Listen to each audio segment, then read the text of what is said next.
जय हिंद दोस्तों, स्वागत है आप सभी का अपने परिवार सृष्टि स्टडी सेंटर में। मैं सुमन। आज के इस वीडियो सेशन में हम बैंक से संबंधित कुछ अन्य क्वेश्चन पे बात करने वाले हैं।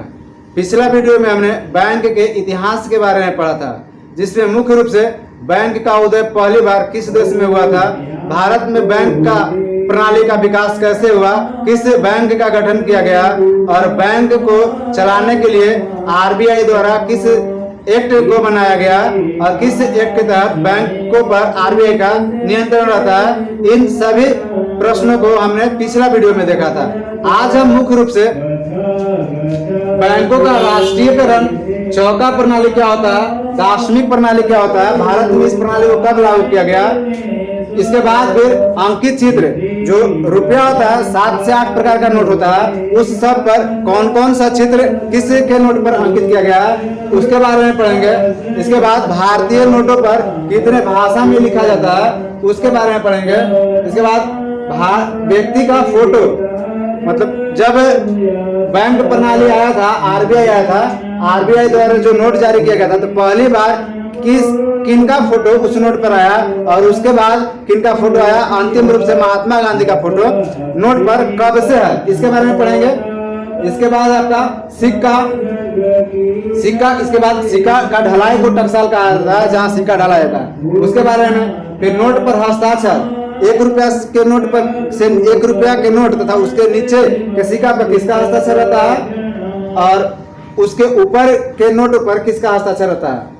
इसके बाद नोट छापने का कारखाना, कहाँ कहाँ कारखाना है इसके बारे में पढ़ेंगे। प्रमुख आरबीआई के गवर्नर है उनके बारे में पढ़ेंगे। राष्ट्रीयकृत बैंक कितना है उसके बारे में पढ़ेंगे। कुछ अन्य बैंक के बारे में पढ़ेंगे। विमुद्रीकरण क्या होता है इसके बारे में देखेंगे। इसके बाद अवमूल्यन क्या होता है इसके बारे में भी देखेंगे। फिर भारतीय मुद्रा का प्रतीक चिन्ह किनके द्वारा दिया गया था और विश्व में कितने देशों का अपने मुद्रा का प्रतीक चिन्ह है उसके बारे में पढ़ेंगे। और अंतिम में आपका इससे रिलेटेड कुछ और विविध टाइप का क्वेश्चन होगा जो उसको हम इस वीडियो में पूरा करेंगे। तो चलिए हम इस वीडियो को शुरू करते हैं। आप अंत तक वीडियो में बने रहिएगा।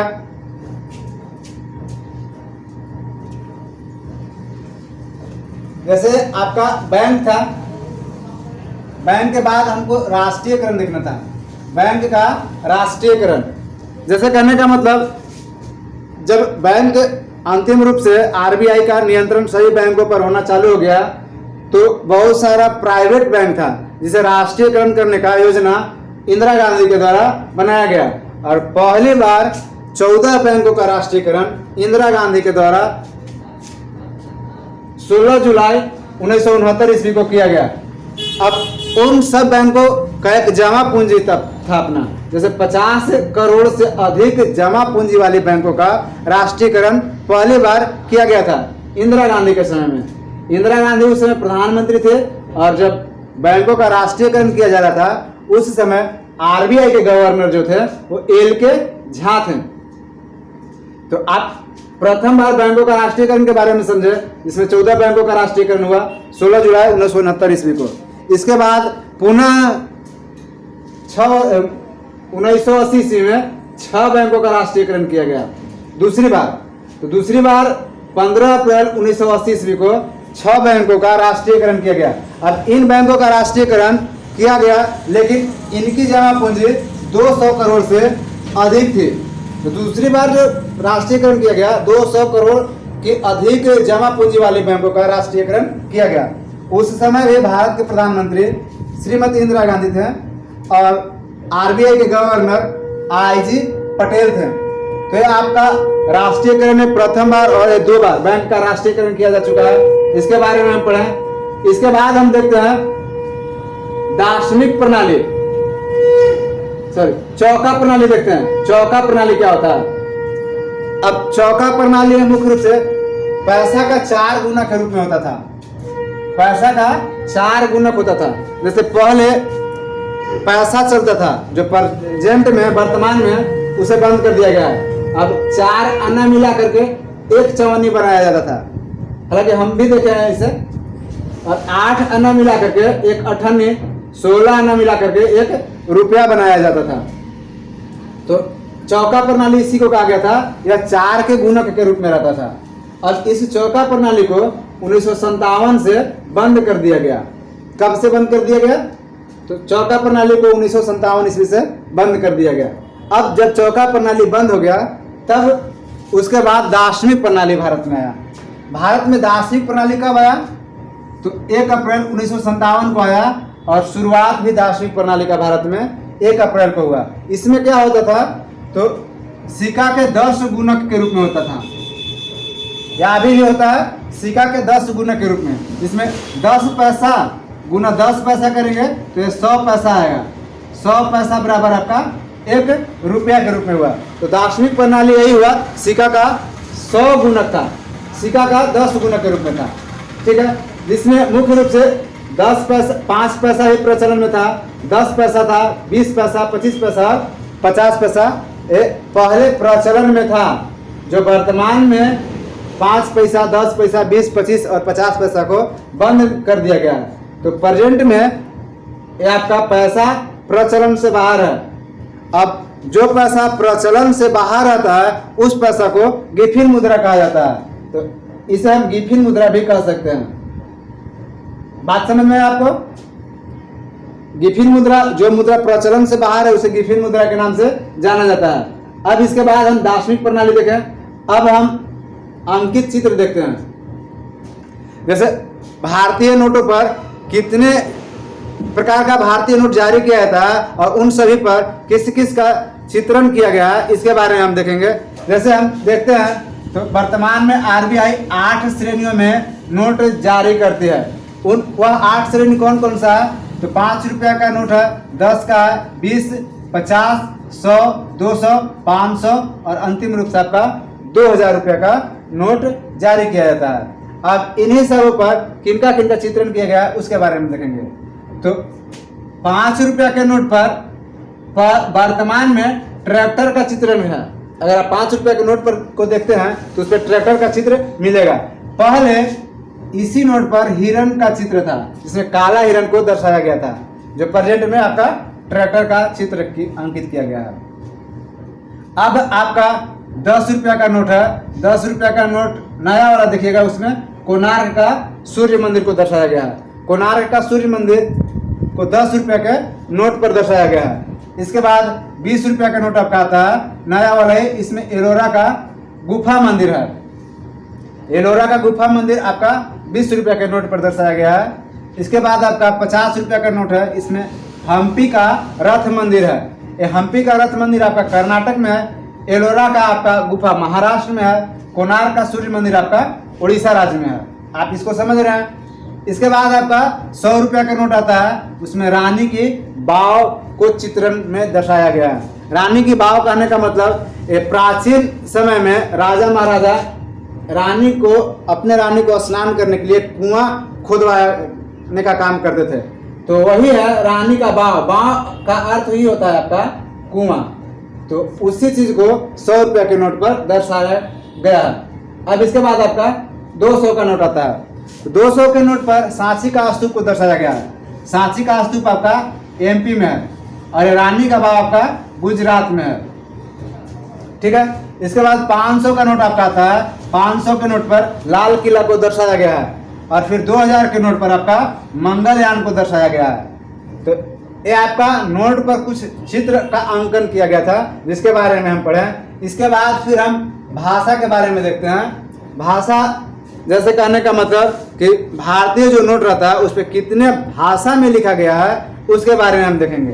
हालांकि अभी आप देख सकते हैं तो 1 रुपया का जो नया सिक्का है उस पर अंगूठा का चित्रण किया गया है।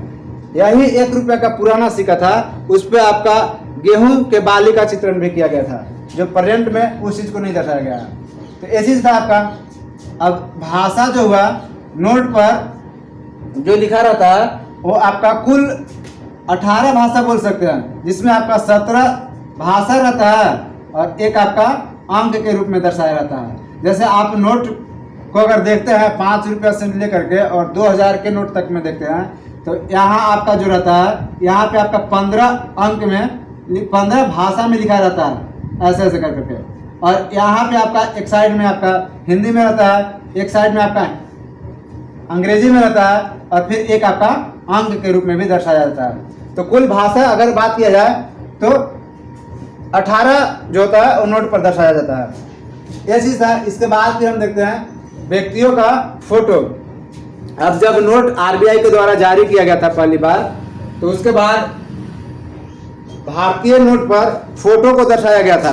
तो पहली बार जब नोट जारी किया गया था तो उस समय जॉर्ज पंचम का फोटो दर्शाया गया था। क्योंकि उस समय भारत स्वतंत्र नहीं था, इसलिए जॉर्ज पंचम का फोटो को दर्शाया गया था।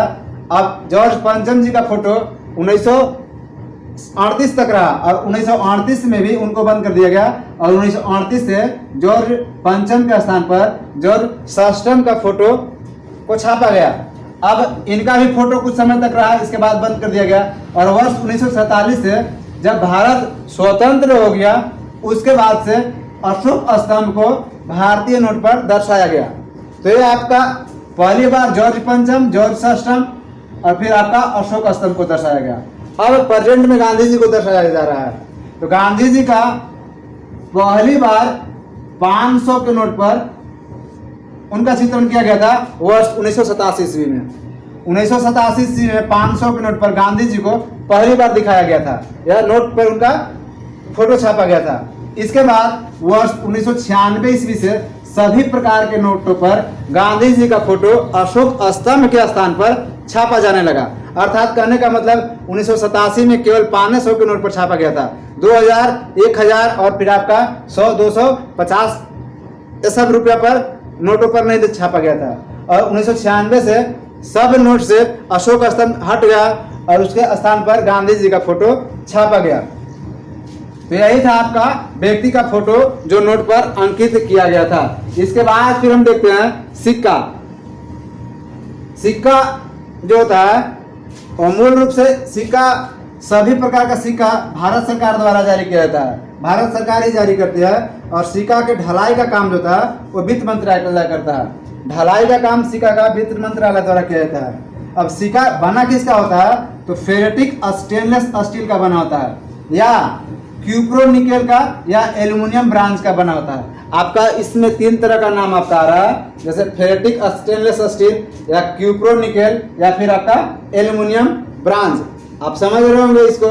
सिक्का का ढलाई का काम वित्त मंत्रालय द्वारा सिक्का जारी किया जाता है, आरबीआई सॉरी भारत सरकार के द्वारा जारी किया जाता है। और सिक्का किसका बना होता है? तो फेरेटिक स्टेनलेस स्टील, क्यूप्रो निकेल या एल्युमिनियम ब्रांज का बना होता है। आप समझ रहे हैं इसको। इसके बाद नोट पर हस्ताक्षर जो होता है, 1 रुपया से लेकर के आपका जो 2000 तक का नोट हुआ, तो उसमें हस्ताक्षर किनका किस नोट पर आता है उसके बारे में हम देखते हैं। तो 1 रुपया का नोट पर जो हस्ताक्षर रहता है वो वित्त मंत्रालय के वित्त सचिव का हस्ताक्षर रहता है। वित्त मंत्रालय के वित्त सचिव या भारत सरकार का हस्ताक्षर रहता है 1 रुपया के ही नोट पर, उससे ऊपर के नोटों पर नहीं। 1 रुपया के नोट पर या उससे नीचे का जो सिक्का होता है उस पर वित्त सचिव का हस्ताक्षर रहता है। और 1 रुपया का नोट जारी जो किया जाता है वो वित्त मंत्रालय द्वारा जारी किया जाता है।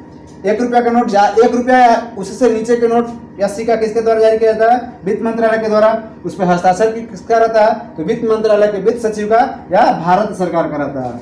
इसके बाद 1 रुपया से अधिक का जो नोट रहता है, जैसे 2 रुपया का हुआ, 5 रुपया का नोट हुआ, 10 रुपया का, 20 रुपया, 50, 100, 200, 500, 1000, 2000, इन सभी नोटों पर जो होता है आरबीआई के गवर्नर का हस्ताक्षर रहता है। जो प्रेजेंट में गवर्नर रहते हैं उन्हीं का हस्ताक्षर रहता है। जैसे आरबीआई के प्रेजेंट में गवर्नर शक्तिकांत दास है, तो शक्तिकांत दास का अभी जो भी नोट छपेगा उन पे इनका हस्ताक्षर रहेगा। तो आप इसको समझे। इसके बाद हमको देखना है नोट पर हस्ताक्षर हुआ। अब नोट छापने का कारखाना देखेंगे। तो नोट छापने का कारखाना जो देखेंगे, तो जस्ट हम इसको साफ कर लेते हैं, इसके बाद आपको उसको भी दिखाते हैं। चलिए अब हम उसके आगे से देखते हैं, जिससे मुख्य रूप से हमको देखना था नोट छापने का कारखाना। तो नोट छापने का जो कारखाना हुआ, ये आपका कुछ प्रमुख कारखाना है। जैसे currency note press. Currency note press कहाँ है? तो नासिक है। करेंसी नोट प्रेस नासिक है, यहाँ से नोट छापा जाता है। इसके बाद bank note press. Bank note press कहाँ है? देवास है, यहाँ भी आपका नोट छापा जाता है। लेकिन देवास में नोट छापने के अलावा स्याही का कारखाना स्थित है। स्याही का कारखाना देवास में स्थित है। अब आ जाते हैं सिक्योरिटी पेपर मिल। सिक्योरिटी पेपर मिल आपका होशंगाबाद में स्थित है। होशंगाबाद आपका मध्य प्रदेश में है। देवास भी मध्य प्रदेश में है। नासिक आपका महाराष्ट्र में है। होशंगाबाद में स्टंप बनाया जाता है और स्टंप के साथ साथ स्टंप ही बनाया जाता है यहाँ पे। चलिए इसके बाद India security press. India security press आपका नासिक में स्थित है। नासिक में यहाँ पे क्या होता है, नोट तो छापा ही जाता है। इसके अलावा डाक टिकट और सरकारी योजना का जो पेपर बनता है वो भी आपका इंडिया सिक्योरिटी प्रेस नासिक में बनता है। इसके बाद हम बात करते हैं security printing press. Security printing press आपका हैदराबाद में स्थित है। सिक्योरिटी प्रिंटिंग प्रेस हैदराबाद में स्थित है। इसके बाद हम कुछ देखते हैं, जैसे सालवोनी, यह पश्चिम बंगाल में है, और मैसूर ये आपका कर्नाटक में है। तो सालवोनी और मैसूर में आरबीआई के नियंत्रण में करेंसी नोट को छापा जाता है। करेंसी नोट आरबीआई के नियंत्रण में कहाँ छापा जाता है, तो सालवोनी और मैसूर में छापा जाता है। इसके अलावा नोट छापने का जो कागज होता है वो होशंगाबाद कागज का कारखाना है। इसके बाद नोट छापने का जो स्याही है आपका देवास है। जस्ट अभी इसमें बोले बैंक नोट प्रेस कहाँ है, देवास है। देवास में आपका स्याही का कारखाना भी स्थित है। अब हम इसके बाद बात करते हैं कुछ प्रमुख आरबीआई के गवर्नर। आरबीआई के गवर्नर में कुछ प्रमुख गवर्नर है। जैसे आरबीआई का जब राष्ट्रीयकरण किया जा रहा था तो आरबीआई के राष्ट्रीयकरण के समय सीडी देशमुख आरबीआई के गवर्नर थे। या भारत जब स्वतंत्र हुआ था उस समय भी आरबीआई के गवर्नर सीडी देशमुख ही थे। अब एकमात्र गवर्नर जो प्रधानमंत्री भी रह चुके, तो भारत के एकमात्र गवर्नर जो प्रधानमंत्री के पद पर निर्वाचित भी रह चुके हैं, ये आपका डॉक्टर मनमोहन सिंह है। डॉक्टर मनमोहन सिंह को आर्थिक उदारीकरण का जनक भी कहा जाता है। इसके बाद सबसे कम कार्यकाल तक आरबीआई के गवर्नर पद पर रहने वाले व्यक्ति अमिताभ घोष से रहे। अमिताभ घोष से। इसके बाद सबसे लंबा कार्यकाल तक आरबीआई के गवर्नर पद पर रहने वाले व्यक्ति बेनेगल रामा राव थे। वर्तमान में अगर बात करते हैं आरबीआई के गवर्नर का, तो आरबीआई के गवर्नर वर्तमान में शक्तिकांत दास हैं। गवर्नर की नियुक्ति का बात किया था तो प्रधानमंत्री करते हैं, लेकिन वित्त मंत्री के सिफारिश पर करते हैं। वित्त मंत्री के सिफारिश पर प्रधानमंत्री गवर्नर की नियुक्ति करते हैं। कौन गवर्नर? आरबीआई के गवर्नर की नियुक्ति करते हैं। तो ये चीज था आपका इसमें। इसके बाद हम गवर्नर के बाद क्या हुआ आपका राष्ट्रीयकृत बैंक देखते हैं। प्रेजेंट में अगर दोस्तों बात करते हैं तो भारत में राष्ट्रीयकृत बैंकों की संख्या कितना है, तो ये आपका 12 रह चुका है। भारत में राष्ट्रीयकृत बैंक, राष्ट्रीयकृत बैंक को सरकारी बैंक कहा जाता है, निजी बैंक आपका प्राइवेट बैंक हुआ। ठीक है, तो भारत में सार्वजनिक क्षेत्र का सरकारी क्रम में सबसे बड़ा बैंक का अगर बात की जाए तो एसबीआई है, और प्राइवेट क्षेत्र में या निजी क्षेत्र में सबसे बड़ा बैंक कौन सा है, तो आपका आईसीआईसीआई बैंक है। यहाँ पे आप देख सकते हैं आईसीआईसीआई बैंक।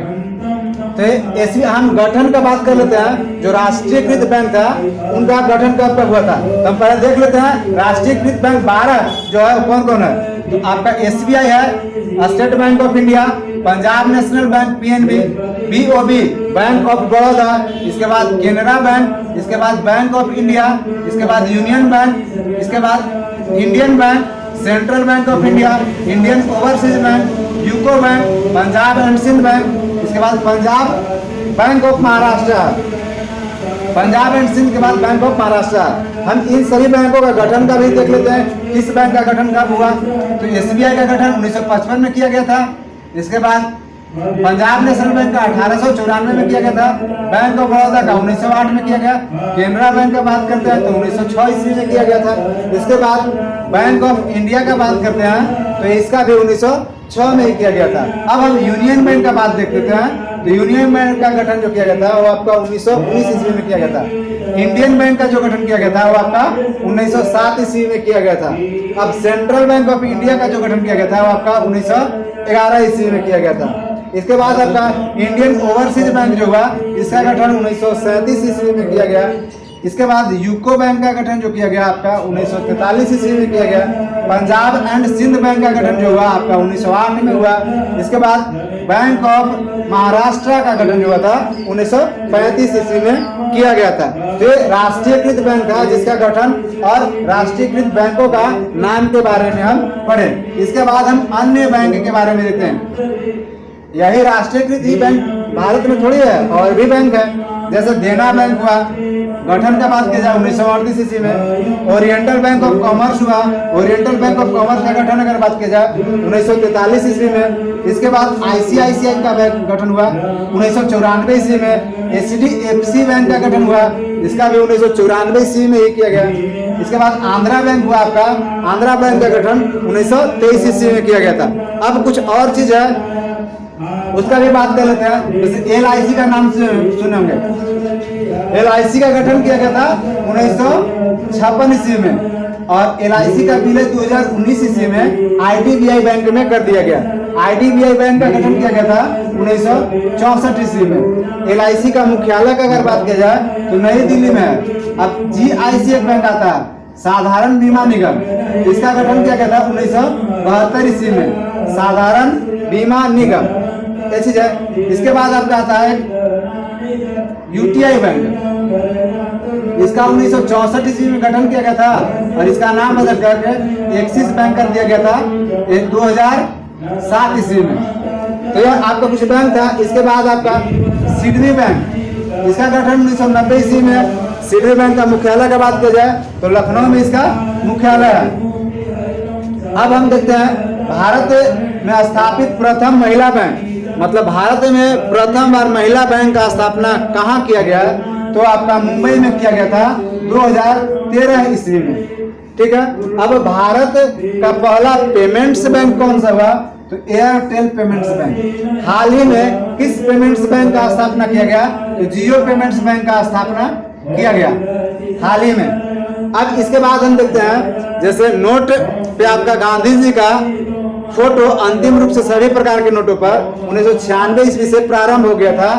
तो उसी तरह से नोट छापने का जो वर्ष नोट पर लिखा रहता है आपका, अगर ऐसे नोट है तो यहाँ पे आपका वर्ष लिखा रहता है। जैसे 2005 में छपा तो 2005, 2028 में छपा तो 2028 लिखा रहता है। तो उसी तरह से नोट छापने का जो वर्ष प्रारंभ कर दिया गया था 2005 से नोट छापने का वर्ष नोट पर अंकित किया जाने लगा था। उस समय RBI के गवर्नर कौन थे, तो YV रेड्डी थे RBI के गवर्नर। अब हम अन्य बैंक के रूप में हो गया। इसके बाद हम देखते हैं थोड़ा सा एक चीज और है, निजी बैंक की स्थापना के लिए 200 करोड़ का पूंजी होना आवश्यक है। अगर कोई पार्टिकुलर व्यक्ति निजी बैंक स्थापना करना चाहता है तो उसके पास कम से कम 200 करोड़ का पूंजी होना आवश्यक है। और उसके बाद नए बैंक की शाखा खोलने के लिए लाइसेंस जो देता है, लाइसेंस जो देता है वो RBI देता है।